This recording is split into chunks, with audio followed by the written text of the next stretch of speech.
Hello guys, welcome to another deck profile. I hope your day is going great and I hope your life is going even greater. Today I'm bringing you this White Forest Sinful Spoils deck profile, a little bit more pure oriented and a little bit more casual. I wouldn't say this profile is competitive per se, but you could still compete. It does fine, and it does have a lot of interactions and a lot of resources, and let's just say a lot of gas to keep going compared to the other versions of the deck.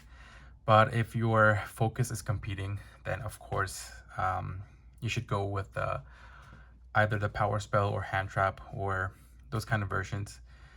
This is just more casual fun to play with a friend, or if you want to explore something further, something further into the Sinful Spoil cards, because some of them are very interesting, but sadly not as powerful as many of the other cards that we already know. So yeah, I'm just gonna show you this fun version that I like to play with my friends or sometimes online, and I hope you like it. I think it's really fun to play, and if it gets you off guard, it's really good. So for the White Forest, I would say it's pretty much the same as the other versions. It's the 3 Elzad, the 3 Stellar, the 3 Sylvie, and the 2 Rusia. I think I pretty much said a lot of these cards in the past videos. This is what you like your engine for the White Forest, and you can cut Rusia to 1 if you wanted to, but like for this pure versions, it's better to see more names, because if you don't see them, then you really have no place. I'm not really playing the toy engine here, so yeah, like the more you often you see these names, the better access you're gonna have to all the pieces you need. So this is the ratio for the White Forest monsters. For the spells, I'm playing one of each. Again, I don't think I need to explain any of these further. If you've watched my other videos, I think it's pretty self-explanatory, but really quick, searches any other of your names, negates, really good card, negates a face-up card by attributing a synchro monster, destroys a card on the field while you control a 6 or higher illusion or spellcaster, which we are playing a lot more in this pure version. And the woos, of course, quick synchro in either your opponent's turn or your turn. And all of these are recyclable materials for your White Forest effects. Now, for the Sinful Spoils package, I'm playing, of course, the 3 Witch. It's a must. And the 1 Diabels, the original Sin Keeper. So we all know what the Witch does. It pretty much helps us access all the Sinful Spoils spells and traps. And it's even better in this version because we are playing a way heavier package of the Sinful Spoils and traps. So it becomes, let's just say, a little bit more consistent and twice as better, because it gives you access to more resources and more interactions to your opponent. And then the Abels is a very underrated card. I think for the most part, the hardest thing for this card for me is that it's not really searchable unless you play the Nightmare Apprentice. Let's just say it's the quickest and more accessible way to do it. But other than that, I think it's a very underrated card. You can special summon it whenever there's a Sinful Spoils spell or trap in the grave, which is pretty much all the time in this version. So summoning it is very easy, but searching it is a little bit more complex. There is a way within the deck, but yeah. Let's just say thanks to the Belsar, it's a lot easier to bring her out. And it's a good card because it helps you play around things like Evenly, Cosmic Cyclone, sometimes even Imperm. What else? Like pretty much any quick play spells, this thing turns off completely. So it's really, really good. Really, a really good card. And of course, the 3 wanted, because it's our access to the Diablo Star, and it also helps you recover resources, being the Sinful Spells and Traps. And yeah, like draw 1 and recover the resources. That 3 Deception, because we are playing a lot of more Sinful Spoils, so the more we see these cards, it's going to be a lot better. And we also playing a heavier Azamina package as well, so it's always going to be live. The 1 Susurrus of the Sinful Spoils, it's also an additional target for the White Forest engine, because once you use it for activation, you can also set it. And it's a good quick play for like dodging things like Imperm, Veiler, or any effect that targets your spellcasters, because you can target an illusion or spellcaster you control, return it to the hand or extra deck, and then you can special summon another illusion or spellcaster from the graveyard or that is banished. So it gives you like that additional play to recover. Let's say if they kill this, or if you have a witch or something like that, like to extend your plays or like dodge your traps, your hand traps.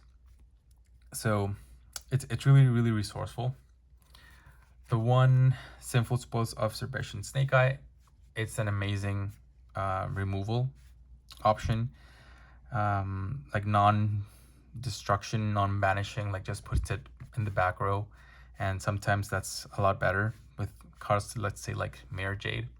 It's very, very good. It's searchable by both Diablo Star, and also is a thrust target, which we are playing in the deck.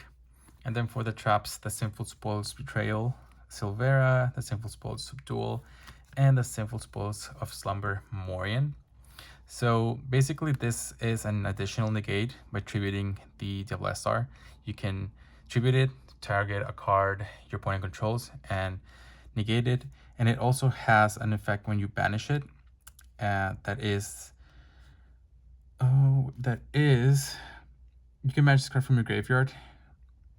Oh, it's whenever they play, like respond to any of your Sinful Spoils activations, you can banish it and pretty much negate that effect. So that's pretty good, considering that we're playing a very heavy Sinful Spoils package. And then Subdual is the option to search the Diabels. So you pretty much set it, and then you can activate it, and you can either add it to hand or summon it to the field. So it's really good in matchups against like Runic, or like say they are about to like enter battle phase, like oh no, evenly match is coming. You can, yeah, okay, battle phase is fine, and then when they're like okay, end of battle, you can just say like okay, before end of battle you can activate this, summon this. Evenly is offline, like there's nothing they can do because they need to set it first. And and additionally, the other effect that this card has is whenever a card is set on the field, you can target 1 card you control and 1 card your opponent controls to destroy them. So yeah, that also comes a lot. Unfortunately, with this card, you can activate that during the main phase of the turn you summon it. So it's just something to keep in mind. But other than that, like if it's standby phase or end phase, or like any other phase other than the main phase, you're good to go. And then the Slumber Morian is a Book of Moon. If your opponent controls a special summon monster, you can Book of Moon it. And then if you control a level 5 or higher illusion monster, you can banish this. Oh no, sorry, you can set this card, but then it gets banished when you use it again. So yeah, it's good because you can use it again, or it's an additional target to fusion with the Azamina cards, or it has a lot of like interactions with the plays you can have with this deck. So it's just very versatile in general. Like you can accommodate to different situations and see what play beneficiates you the most. And then for the Azamina, the 1 Hallowed, the 1 Debtors, and the 1 Determination. So Hallowed, we know what it does. it's fusion summons, sending a Sinful Spoils, which is a lot easier in this deck because there are plenty of targets. Same for the Debtors, other than that it's a quick play, and then you can banish it in grave, so you can summon back another of your Azamina monsters. And then the Termination is an additional fusion summon, but it lets you use your Sinful Spoil cards in your grave and banishment. So it lets you recycle your resources at the same time that you summon your fusions.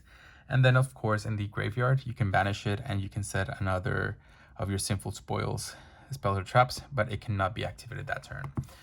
But that can be solved with cards like Subdual, which I forgot to mention, sorry. You can also banish this card, then target one card, one set card you have, return to the hand. So you can just like do that instead of waiting for the next turn if it ever comes up. But yeah, really good cards. And then for the non-engine part, the 2 Thrust, because Thrust is Thrust and there are many targets for this deck. Same for the Talons, the 1 called Y, and the 3 Imperm as our only hand trap or interruption during your opponent's turn. For the most part, like, the deck has a lot of gas, so you won't really see that much need for those kind of hand traps. But of course, like, it depends on matchup. Like, it just depends. That's why I recommend playing this on a more casual level, so you don't really like get frustrated, like, oh no, they're negating everything. But it has a lot of gas and it has a lot of plays as well, so I would say it's completely fine. Then for the extra deck, the 1 Diabel, the 1 Arcilla, and the 1 Silvera, pretty standard for the White Forest package. And then for the Azamina, I'm playing 1 of each. The 1 Murcielago, the Sylvia, the Sol, and the Morigina. So searches additional Azamina or Sinful Spoils.